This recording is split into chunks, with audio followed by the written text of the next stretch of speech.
Selamat hari Minggu, saudaraku. Sebelum kita menerima firman Tuhan, mari kita berdoa. Damai sejahtera Allah yang melampaui segala akal, kiranya mengawal hati saudara-saudara sekalian di dalam Kristus Yesus Tuhan kita. Amin.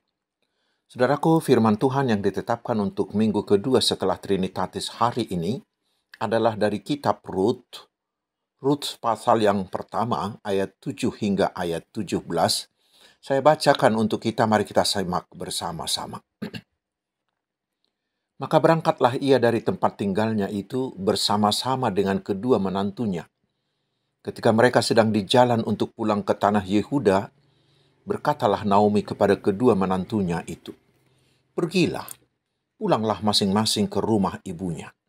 Tuhan kiranya menunjukkan kasih-Nya kepadamu, seperti yang kamu tunjukkan kepada orang-orang yang telah mati itu dan kepadaku.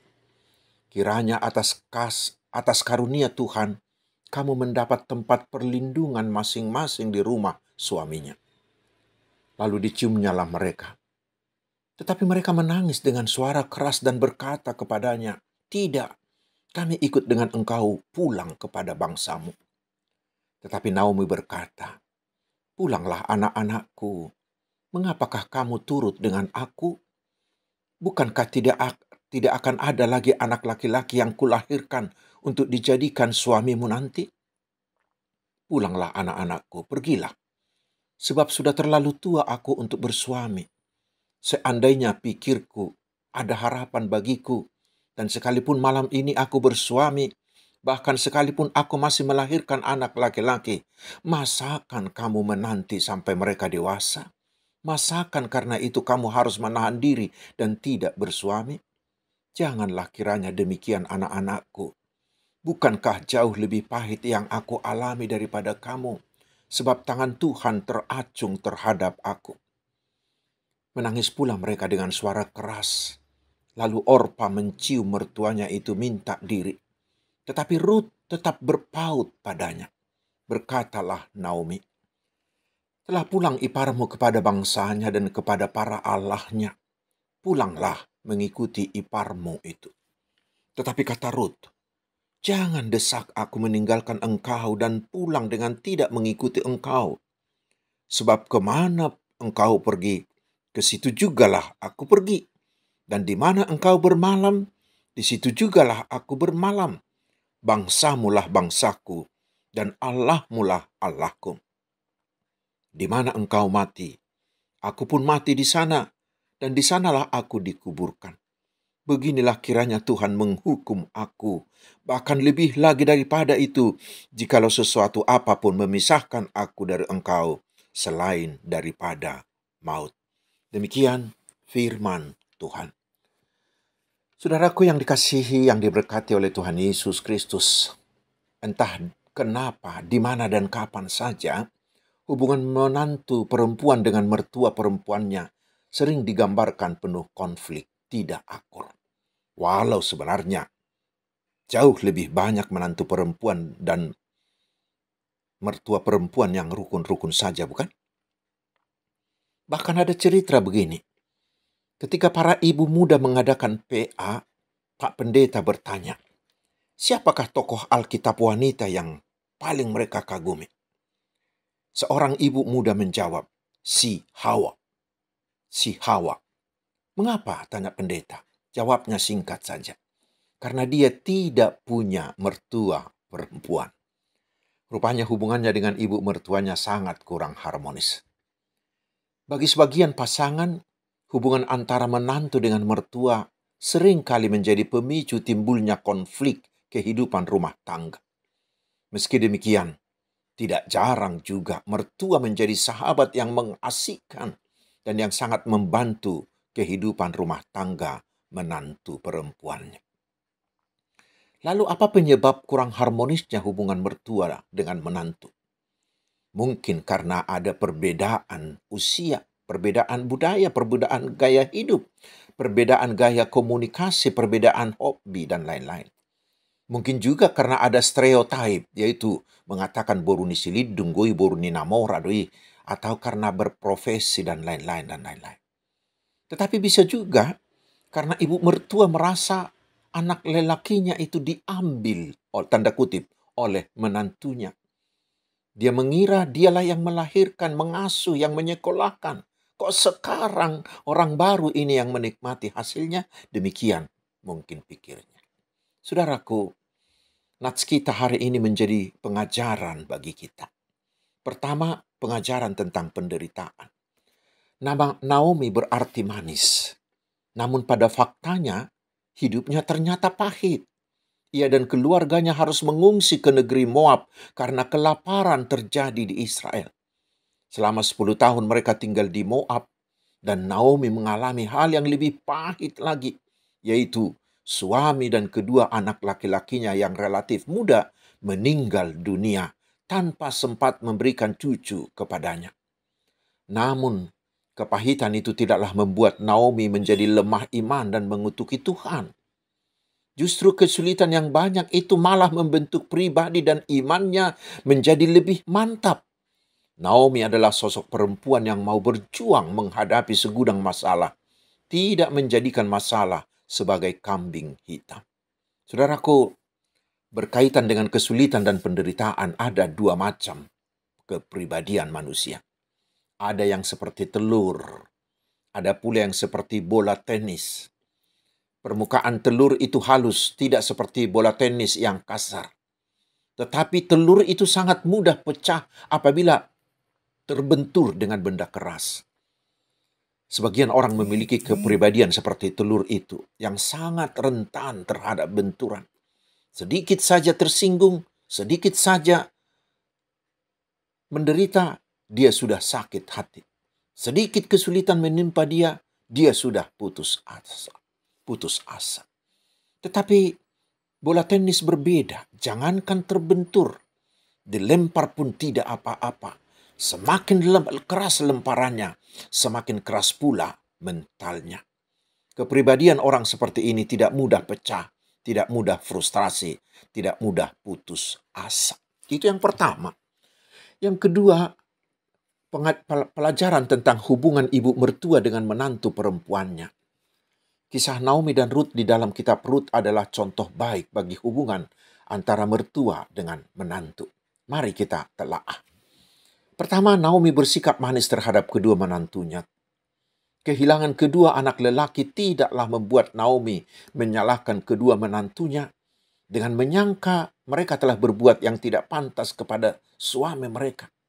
Tidak pernah keluar perkataan tuduhan dari Naomi kepada kedua menantunya, "Hai Orpa, hai Rut, karena kalian tidak bisa mengurus suami, maka anak-anakku harus mati dalam usia muda." Tidak. Tetapi Naomi si mertua itu tetap bersikap manis. Dan sikap manis inilah yang menarik hati kedua menantunya itu. Karena itulah, walaupun mereka menantu itu adalah bangsa Moab, tetapi mereka tetap mau ikut dengan ibu mertuanya itu. Bahkan di ayat 10 Orpa berkata, "Tidak, kami ikut dengan engkau pulang kepada bangsamu." Dan Rut di ayat 14-16 mengatakan, "Janganlah desak aku meninggalkan engkau dan pulang dengan tidak mengikuti engkau. Sebab kemana engkau pergi, ke situ jugalah aku pergi. Dan di mana engkau bermalam, di situ jugalah aku bermalam. Bangsamulah bangsaku, dan Allahmulah Allahku." Tentu ini terjadi karena ibu mertuanya selalu bersikap manis kepada mereka. Dan mereka akur karena Naomi menganggap dan memperlakukan kedua menantunya itu sama seperti anaknya sendiri. Di ayat 11 dan hingga 13, Naomi memanggil mereka dengan sebutan, "Anak-anakku, my daughter." Hubungan mereka seperti ibu dengan putri kandung, bukan seperti orang luar atau sebagai saingan. Pastilah sangat menyenangkan bila semua ibu mertua memperlakukan menantunya sebagai putri kandungnya, dan semua menantu memperlakukan ibu mertuanya sebagai ibu kandungnya. Pasti aman, pasti akur, bukan? Dan yang berikut, Naomi si ibu mertua itu akur dengan menantunya karena Naomi tidak memaksakan kehendaknya kepada menantunya. Tetapi dia memberi kebebasan kepada Rut dan Orpa untuk memilih apakah mereka akan ikut dengan dia atau pulang ke negerinya sendiri. Ini yang sering memicu masalah, saudaraku. Ada sebagian mertua karena merasa diri cukup kaya atau cukup berjasa, cukup berpengalaman, berusaha memaksakan kehendaknya kepada anak-anak dan menantu mereka. Atau ada mertua yang memaksakan caranya yang dahulu kepada menantunya sekarang tentang banyak hal. Padahal cara yang pernah dipakai orang tua pada masa lalu tidak selalu cocok, tidak selalu efektif pada zaman sekarang ini. Sebaiknya sang mertua janganlah memaksakan kehendaknya. Sebaiknya memberikan kebebasan kepada menantu untuk melakukan yang terbaik bagi diri mereka.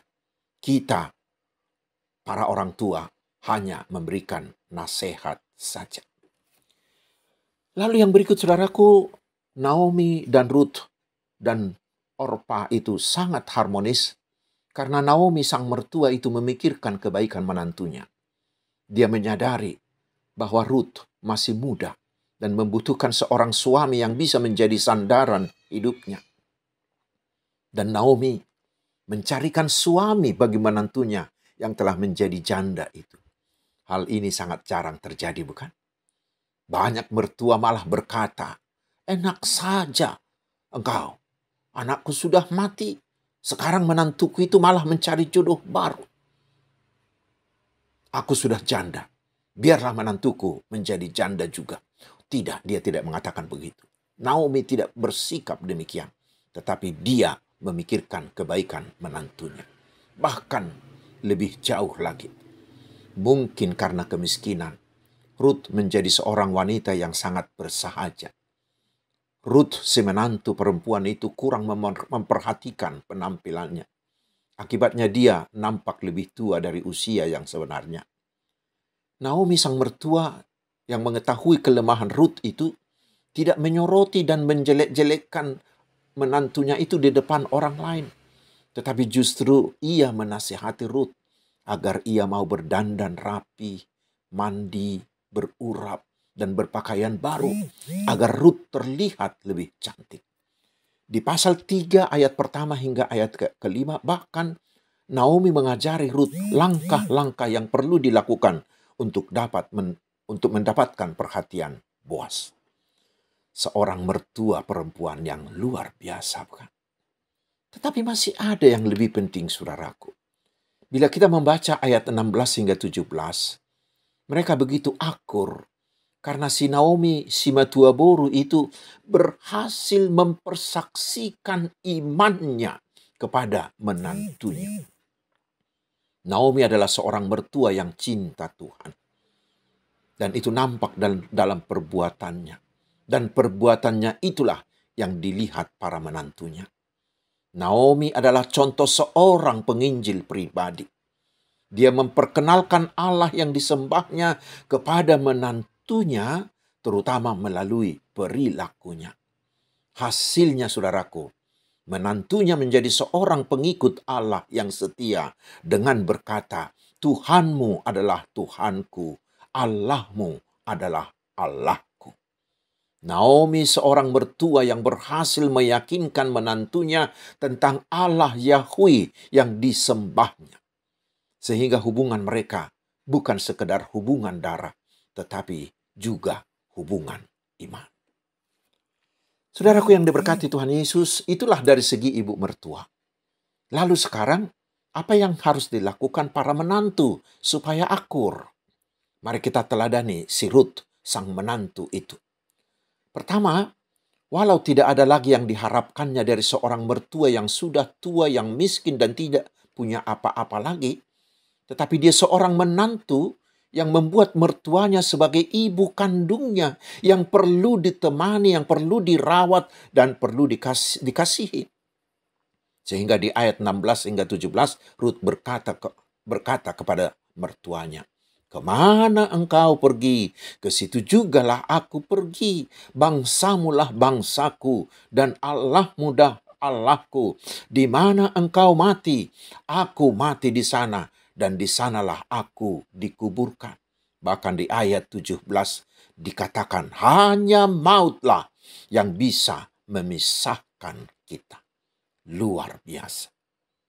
Ruth bukanlah seorang menantu yang materialistis, tetapi dia seorang menantu yang sangat mengasihi ibu mertuanya. Sikap Ruth yang demikian manis kepada mertuanya itulah yang diketahui sehingga dipuji-puji oleh banyak orang, termasuk oleh Boas. Kita baca di pasal 2 ayat 11. Yang berikut, Ruth menjadi seorang menantu yang rajin dan berinisiatif untuk bekerja. Dia tidak menjadi seorang pemurung yang hanya menyesali kemalangan nasibnya. Tetapi tanpa disuruh, Ruth itu memohon izin kepada mertuanya untuk bekerja.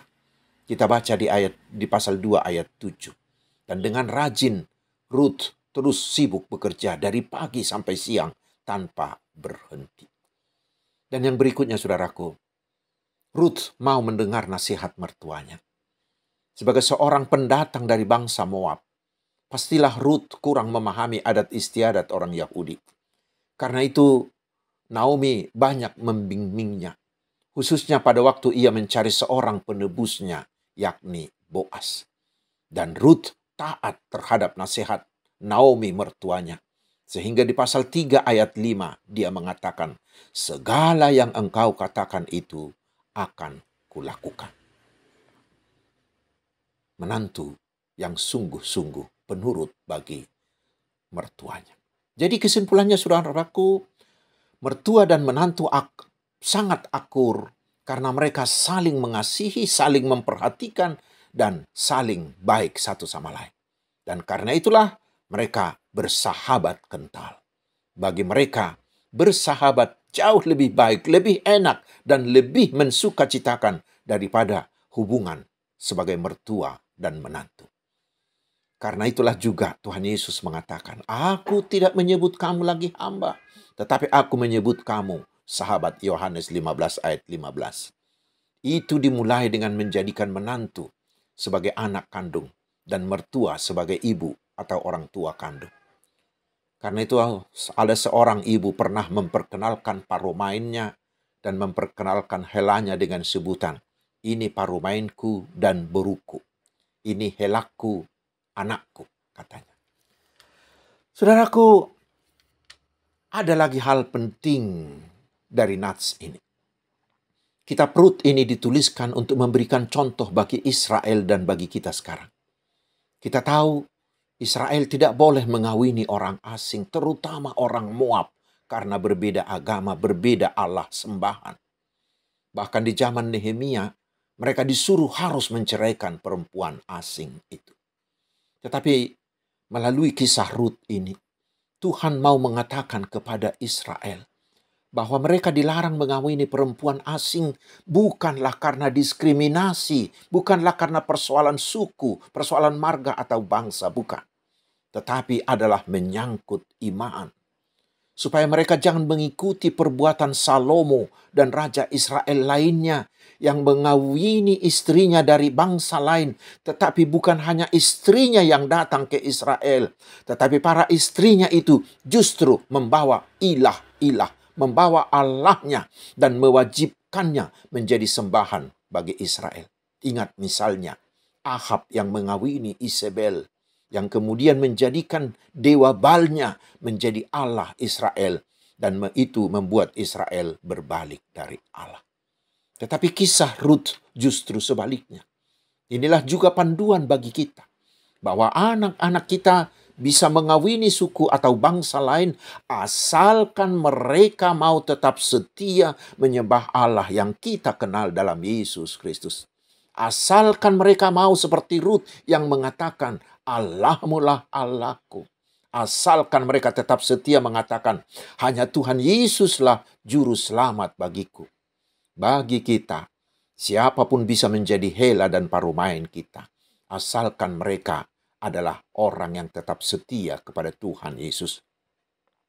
Dan adalah tugas kita, agar anak-anak kita juga menikah dengan siapapun dengan suku bangsa manapun, asalkan mereka tetap orang yang setia mengikut Yesus. Saudaraku yang diberkati Tuhan Yesus, tanpa disadari oleh Naomi dan Ruth, kasih di antara mereka itu telah membawa mereka kepada rencana besar, kepada karya penyelamatan Allah. Karena dari keturunan mereka lah lahir Juru Selamat dunia, Yesus Kristus. Karena Ruth kemudian dipersunting oleh Boas. Dan dari buah pernikahannya dengan Boas itu lahirlah Obed. Dan Obed itu melahirkan Isai. Dan dari Isai lahirlah Raja Daud. Dan dari keturunan Daudlah lahir Tuhan Yesus. Mereka menjadi nenek moyang dari Tuhan kita Yesus Kristus. Sebuah berkat yang tak terhingga. Mereka setelah menjadi tunas kelahiran Juru Selamat. Itu mereka terima karena mereka hidup rukun dan saling mengasihi. Karena itu benarlah apa yang dikatakan oleh firman Tuhan di Mazmur 133 ayat 3 yang mengatakan bahwa Tuhan akan memerintahkan berkat-Nya kepada orang-orang yang bersehati. Kita pun sekarang pasti bisa menirunya. Hiduplah dalam kesehatian agar berkat Tuhan melimpahi kita. Selamat hari Minggu. Tuhan Yesus memberkati. Amin, mari kita berdoa. Terima kasih Tuhan atas firman-Mu yang mengajar kami, agar kami terus memupuk kesehatian, terutama dalam hubungan mertua dan menantu. Tuhan juga mengajar kami bahwa yang terbaik bukanlah ikatan karena darah, tetapi ikatan karena kesetiaan kami di dalam nama Tuhan Yesus. Biarlah Roh Kudus membentuk kami, terutama anak-anak kami, agar menjadi orang-orang yang terus setia mengikut Tuhan Yesus. Ya Tuhan, berkatilah kami umat-Mu ini. Kuatkanlah para orang tua untuk mendidik anak-anaknya yang masih kecil atau yang remaja atau yang pemuda, agar mereka menjadi orang-orang yang tetap setia kepada Tuhan Yesus. Berkatilah pekerjaan kami, agar melaluinya Tuhan mencurahkan berkat jasmani dan rohani bagi kami, dan mencukupkan segala yang kami butuhkan. Ya Tuhan, berilah pasangan yang sepadan buat anak-anak kami. Berilah juga kelahiran anak bagi keluarga yang sudah lama menginginkannya. Ya Tuhan, sembuhkanlah umat-Mu yang sedang sakit. Pulihkanlah kesehatan mereka. Dan hiburkanlah mereka yang bersedih. Pulihkanlah sukacita mereka. Ya Tuhan, berkatilah bangsa kami, bangsa Indonesia. Terutama usaha Presiden kami untuk mendamaikan Ukraina dan Rusia yang masih bertikai, masih berperang. Agar melalui Presiden kami tercapai kesepakatan perdamaian di antara mereka. Berkatilah seluruh gereja-Mu. Demikian juga seluruh usaha penginjilan dimanapun, agar semakin banyak orang yang percaya kepada Tuhan Yesus. Terima kasih Bapa. Mulialah nama-Mu selama-lamanya. Di dalam nama Tuhan Yesus Kristus, Juru Selamat kami yang hidup. Tuhan memberkati engkau dan melindungi engkau. Tuhan menyinari engkau dengan wajah-Nya dan memberi engkau kasih karunia. Tuhan menghadapkan wajah-Nya kepadamu dan memberi engkau damai sejahtera. Amin. Selamat hari Minggu, saudaraku. Tetap ikuti protokol kesehatan agar kita bisa segera memutus rantai penularan COVID-19 ini. Tetap bersukacita di dalam nama Tuhan Yesus Kristus.